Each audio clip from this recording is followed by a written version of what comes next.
Welcome to Private Club Radio, your weekly source for industry education, news and discussion.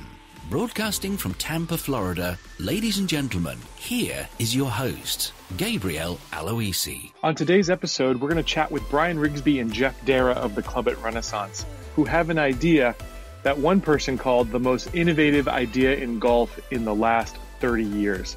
I really do think it's special, but we chat about their club, the Club at Renaissance in Fort Myers, and a whole lot more. You're going to love this episode. Here we go. Well, joining me today on Private Club Radio, we've got Brian Rigsby and Jeff Darragh of the Club at Renaissance in Fort Myers, Florida. Really excited for what they've got going on there. So I wanted to get these two gentlemen on the show to chat about their renovations, sort of the history of the club and where they're at to this point here. And of course, all the craziness that's gone on with COVID-19 here in 2020 as they're about to reopen their facilities. So it's been a wild year, guys, but thanks for joining me here on Private Club Radio.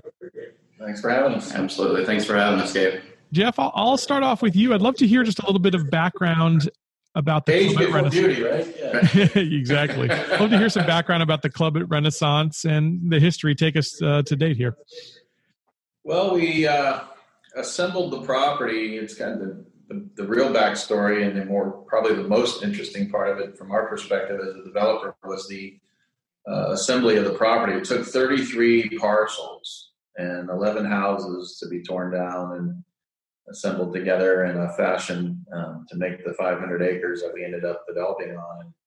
And that was a real interesting task. We started out not knowing what we were going to do with the 30 acres we started with. And next thing you know, you add that piece and that piece, and lo and behold, we find ourselves with this 500-acre rectangle right at I-75, Daniels Road, right where the red dot is in the middle of Fort Myers, in Lee County. And we said, well, wow, we never thought we would get this much put together, and it was bounded by the roadway, so we were done. We said, well, let's do something very special. By the way, before we get into the special part, I mean, did you buy it up kind of Disney style? Did you use like different holding companies? Oh yeah, we had 3 different attorneys. We had 2 or 3 different realtors. It's a great story. We got caught on one of the parcels where the 2 kids were going to school, and Johnny says to Billy, we're moving. What? Yeah, someone's buying our house. Well, that's funny. Johnny goes home and tells his mom, and then the mothers start talking. Well, somebody offered, to buy our place too. Well, the cat got out of the bag, and then we paid a lot for that one. But luckily, it was a small piece that we could average in. But we really got stung on that one. It's always the kids, man.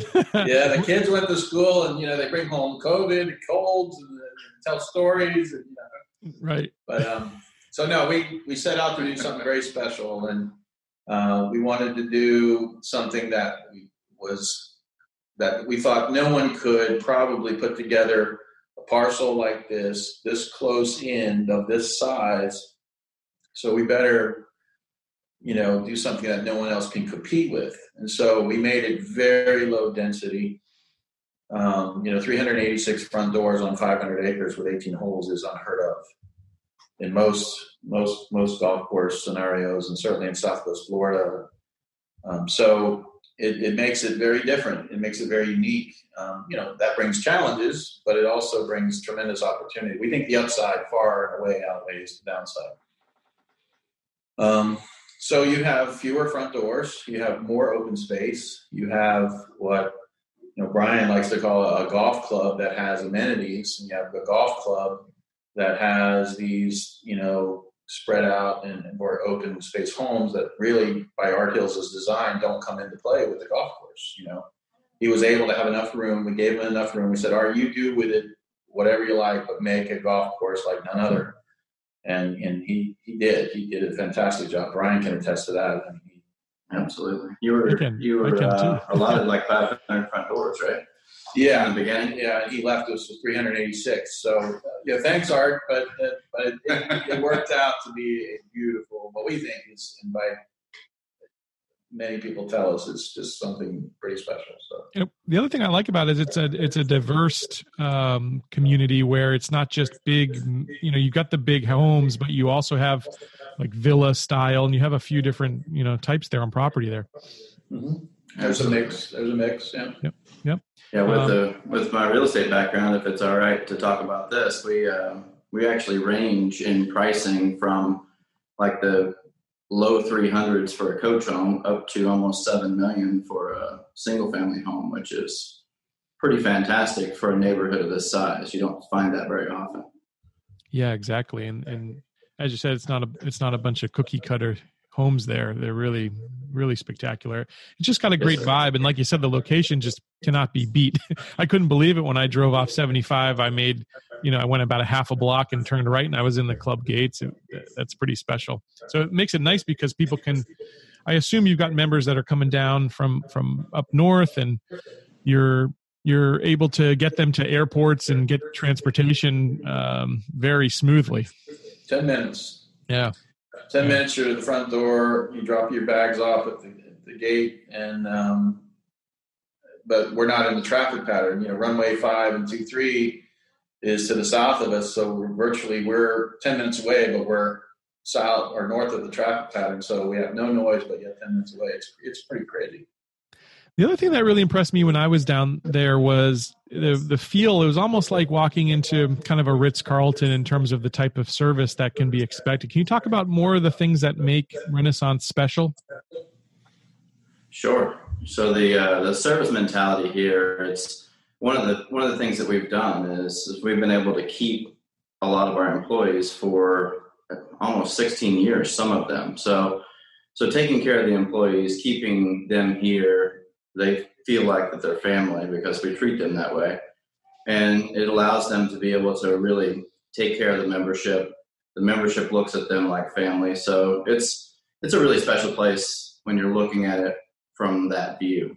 And we want to take care of someone from the minute that they come in from the gate until they get to the bag drop or until they get to the valet coming to dinner. They come in, and if they're coming for dinner, the bartenders are going to know what they're drinking prior to them setting down. So it's pretty neat that we've been able to utilize that and make it this special place and keep this going for 16 years.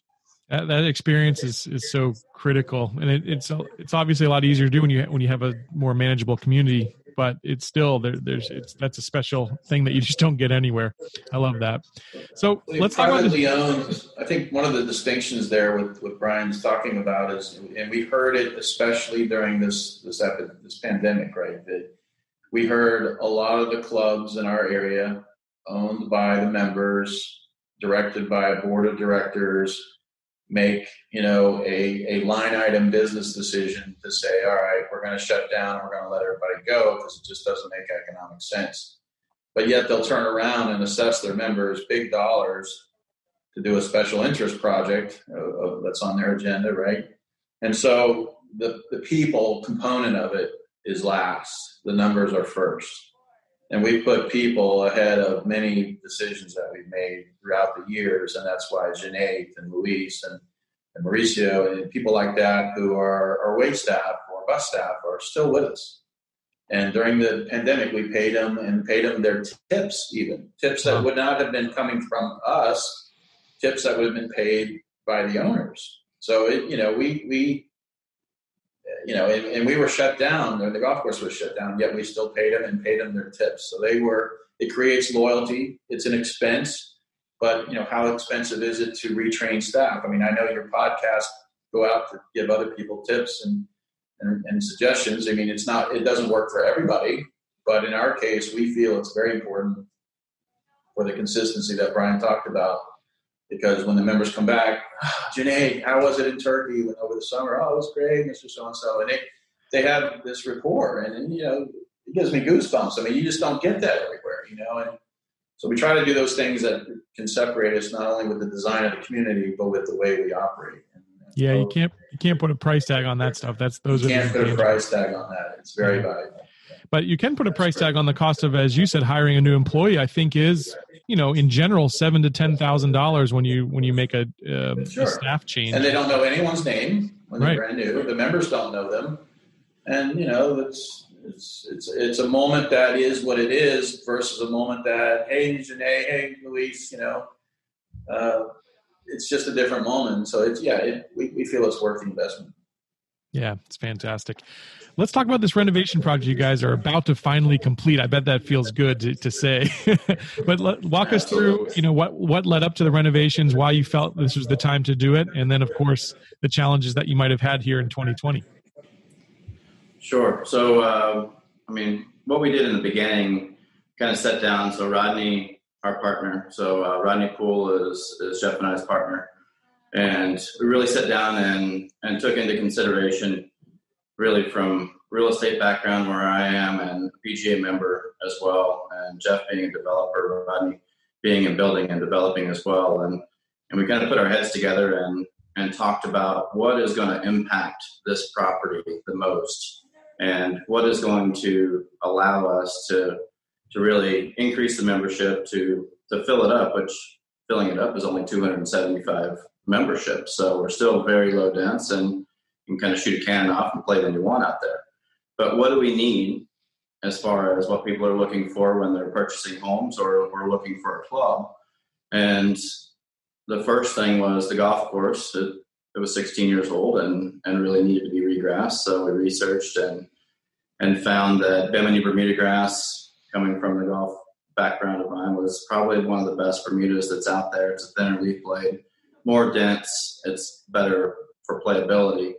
And then we went with the Tiff Eagle greens. That's what we've always had. We can keep them at a high quality and changing some of the slopes on the greens. We actually redid an entire green on number 12 from top to bottom. And so it's brand new all the way from golf course for roughs, tees, fairways, new greens, added tees, which we'll talk about a little bit later. And other than that, it was, what else do we need? We didn't have bocce, so bocce was a big influence for people purchasing. So we added a bocce facility.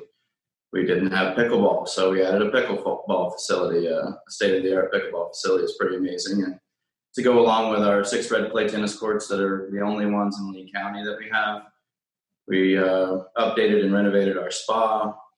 We have a brand new pool area with new tiling, new Marsite on the pool. We updated and did a rendezvous pool pavilion, which is about 60 plus seats under cover with TVs and all of the setup there with a bar. And we bring food over from the turn house so they can get food at the pool outside. So maybe the way of the future is more outside dining. The interior of the spa and fitness facility, so all the equipment's been updated. So we have new equipment in there. So really top to bottom, we redid the entire clubhouse area, top to bottom, flooring, carpet, painting, new tables, new chairs, lighting. Really we took it from top to bottom and thought, you know what, if we're going to do it, we might as well do it all out. We're going to do everything.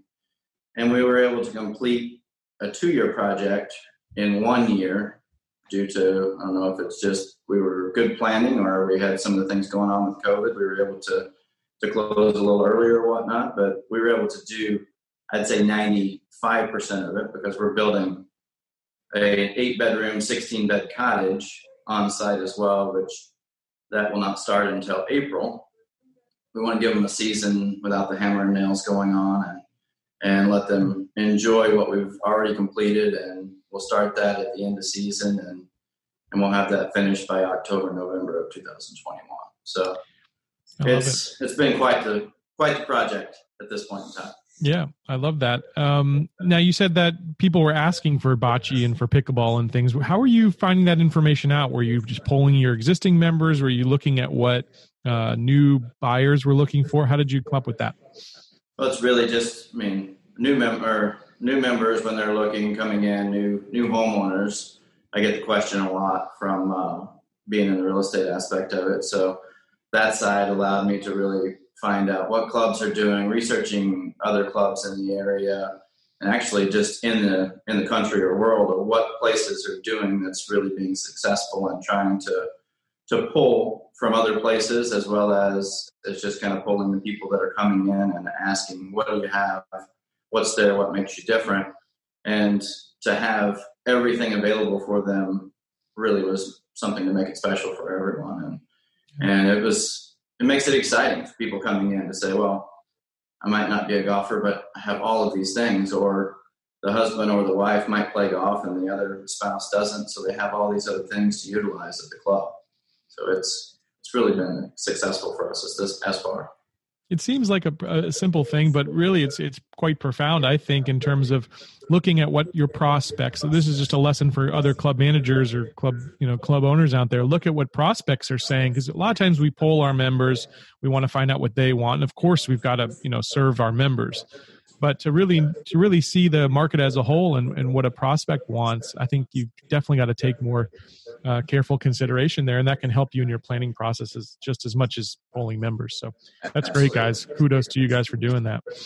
It may not work for all clubs to be in the real estate business, but we've always had our finger in the real estate business. Even communities that we developed and turned over, we left behind a real estate operation because, like you say, it's not only a book of business, a line item perhaps, but we learn a lot. Like Brian, he's always out, in the homes with the buyers and the sellers, right? And we're listening to all this stuff, and he's gathering all this information. So it provides you a unique opportunity to be able to listen to things you wouldn't normally hear just down in the grill room, right? So we heard a lot of the pickleball from prospects. The wives asking for her kids or the husbands, have you got this? And we got bocce where we came from, and the drinking and the food slinging around bocce. So we were like, okay, well, let's look at that. And so it's a great advantage if a club can get its fingers or tentacles into the real estate within the community in some fashion or another. I mean, Brian has dominant market share. He does a phenomenal job. And so we get a lot of input, Right. Yeah. And it's great. It's great. And with his golf background, it's even better. So we think we have the customer in the best situation they could have. It's not a board of directors, deciding what are we going to assess you for this year. We're kind of a benevolent dictatorship. We don't assess our members. We don't have any food and beverage minimum. Our philosophy is if our food isn't good enough for you to come and want to eat, a lot, then, I'm not going to bill you because you're not eating food here, right? I mean, that's to me, that's the craziest thing I've ever heard of is a food and beverage minimum. Agreed. If we can't earn your business, then shame on us. Right. So we don't assess. We don't have a food and beverage minimum.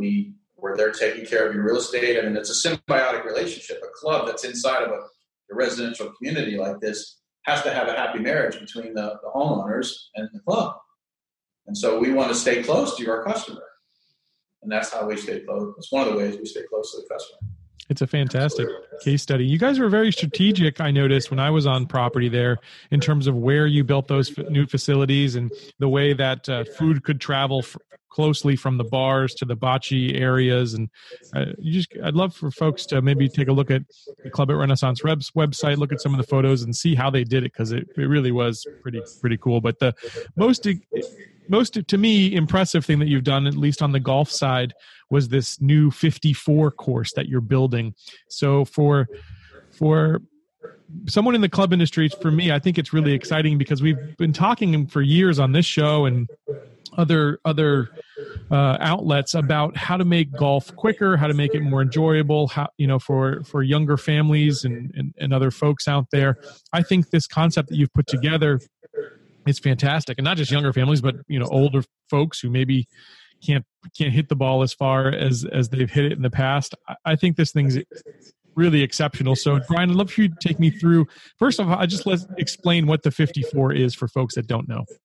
Sure. So the 54 in general it's a short course that's integrated within the current 18 hole. We've hidden 14 additional tees within the slopes and mounds of the course. So visually, I'm big on the visual aspect of playing from a normal tee, so I didn't want to see them. So we hid them within the slopes and mounds on the par 4s and 5s. So the 14 there, and then the other 4 on the par 3s would play the forward tee on the forward box. And that's going to get you 18 holes of a par 3 playing between 80 and 135 yards. So it's pretty special. It's something that I think that will be great, family friendly, beginners, men, women. You want to go out and work on your wedges, or some guys, I mean, up to 135 yards. Who knows? They might be hitting a 7er, but and the ladies as well. So it really is going to be a fun interaction for the golf course in general. But there's so many ways to use it. I mean, you could have a Masters par 3 style shootout. I mean, it's just fun to play a course in a different way. And I will attest, it's amazing how you guys were able to completely hide the tee boxes. I think that to me was probably the most impressive part. Was if you're playing the course from the championship tees or the back tees, you have no idea that there's this other course within the course. So what gave you the idea? I mean, where did you come up with that? Well, so when I was here originally as one of the original golf professionals starting the club, and worked for Jeff early on, so it's kind of cool to have this full turnaround to be partners. But in the beginning, we did our invitational, and in the invitational, we would create this cross-country par 3 course, and you'd be playing 18 holes going from different fairways, different tee boxes to different greens, and utilization of the golf course, because it's so spread out and the homes are so far away, it allowed us to be able to do this.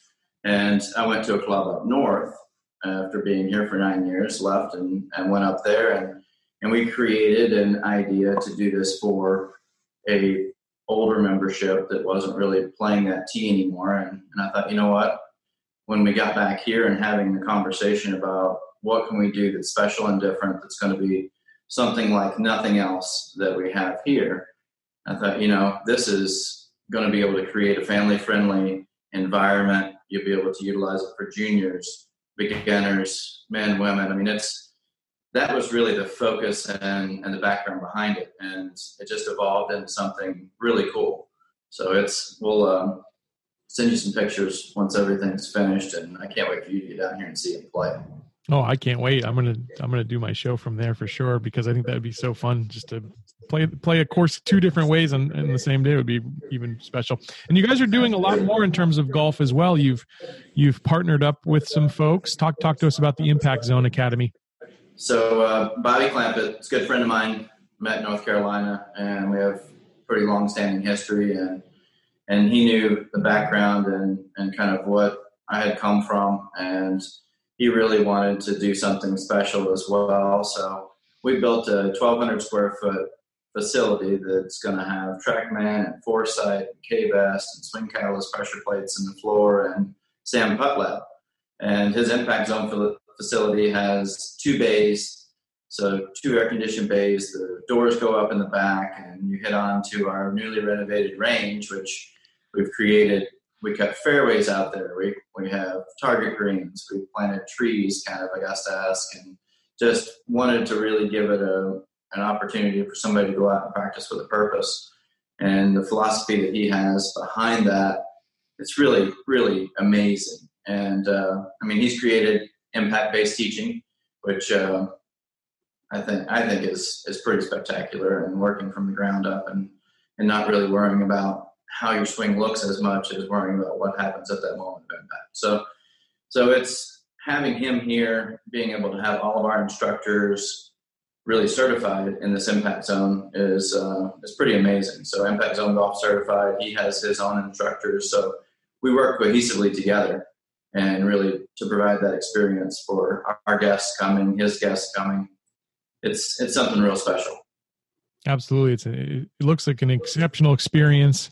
It's only second to one I saw in Qatar. That's the only one I could say that at the Education City Golf Club in Qatar had an incredible facility in terms of training. But you guys are right there. I've never seen anything in the U.S. That's going to match it. I don't think so. At least, and the fact that you packed all that into a 500-acre property with 386 homes to top it off. I mean, just really special, guys. Would love for you to leave us with a parting shot or some words of advice for others in the industry who might be looking to renovate their facilities or do something special for their membership. What advice would you give them? Jeff, I'll start with you. Well, we've learned through the years that a club is more than just a golf course. Now, a golf course is certainly a vital part of this equation. There's no doubt. But as we've alluded to, the bocce and the pickleball, the tennis, the spa, the just simply dress casual and go to the rendezvous pool bar for pizza. and a beer and flip-flops and be able to relax. I mean, let's face it, we're all part of a club for socialization.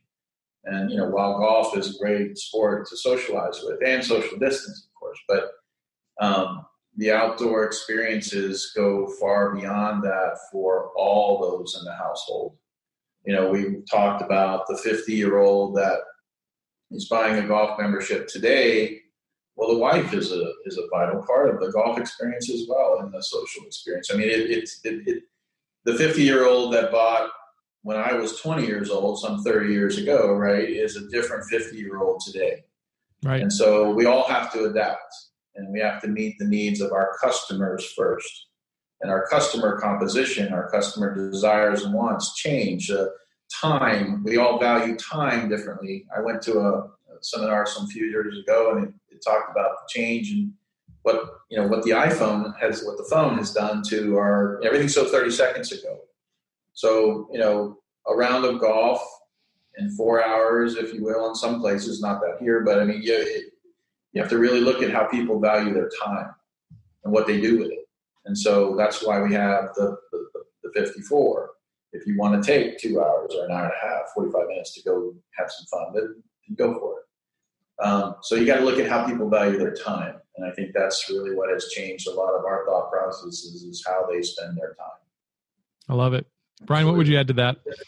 I think that really, I don't know if it's training the membership, but it's really engaging in the culture and really, I mean, one thing that we have here that I think is so special is the way that we built this from the beginning, and marketing it was really marketing to the membership and friends bringing friends, and it evolved over the course of time instead of having it go out like crazy in the beginning. Now, in the future, it might not have helped because a lot of people didn't know we were here, but now we're utilizing a lot of different areas of marketing. But the culture we were able to create and have that relaxed, kind of easy culture for the people here. They love one another. And the one thing that I'm talking to my clients about a lot is you go down to a turn house and there's 200 people there. And the biggest separation, the girls are on one side and the guys are on one side. It's like going back to a high school dance. So it's not the pockets that are created. It's a really fun environment.